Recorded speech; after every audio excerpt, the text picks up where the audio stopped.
Hello everyone, for today's video, tuturuan ko po kayo kung paano gumawa ng Cebuana Easy Savings sa ating mga GCash. Buksan po natin ang ating mga GCash application at ilagin po ang ating mga GCash account.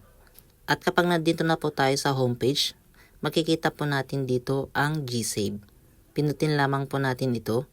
Kapag nandito na po tayo sa ating mga GSave, makikita po natin dito ang Easy Savings by Cebuana Bank. Pinutin lamang po natin ito. Maghintay lamang po ng ilang sandali at ito ay magre-redirect po sa ating mga Cebuana Easy Savings. Bago po natin pinutin ang Apply Now, tignan po muna natin ang product details. Makikita po natin dito na 0 initial down payment, 0 din po ang maintaining balance required, at monthly interest crediting at 3.5% interest per annum. Ang dormancy periods po nito ay no deposits or withdrawals for period of 2 years at walang dormancy fee. At ngayon, pindutin na po natin itong Apply Now. At pupunta po yan sa ating mga personal information. I-double check lamang po natin ang ating mga personal information. Kasama ang name, birthday, mobile number, email address. At kapag okay na, pindutin lamang po ang dalawang box at pindutin po ang Continue. I-double check lamang po ng maigi ang ating mga information. At dito naman po sa basic info, optional lamang po ang paglalagay ng TIN, SSS or GSIS. At dito naman po sa account opening purpose, pindutin lamang po ang arrow down at mamimili po kayo ng inyong mga purpose kung bakit kayo mag-o-open ng inyong mga account. Dito po, pwede nyo pong piliin ang allowance, business, household, investment, time deposit, payments, payroll, o loans.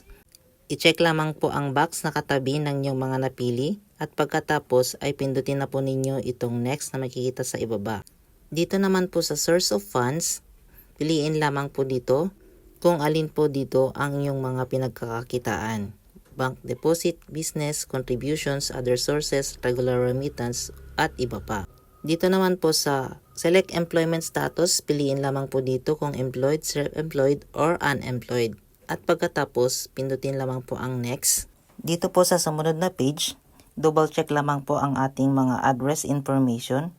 Kung tama ba yung nakalagay natin dyan na address or nag-iba na po tayo ng address. At pagkatapos, pindutin lamang po natin ang next. At i-double check lamang po natin itong mga ilang katanungan. At piliin lamang po ang yes or no. At kapag all goods na po, pindutin lamang po natin ang submit na makikita po natin dito sa ibaba. Pagkatapos po ma-submit lahat ng mga kailangang information, antayin lamang po ng ilang saglit at maglo-loading po ito at makikita na po ninyo agad ang result kung approve na ba ang yung application or hindi.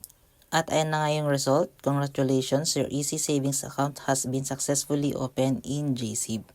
Ganito po ang itsura ng home screen ng ating mga Easy Savings. Makikita po natin dyan ang ating total account balance at account number. Makikita na rin po natin ang ating mga recent transaction dito sa ibaba. Pwede na po tayo mag-deposit dito gamit po ang ating mga GCash account.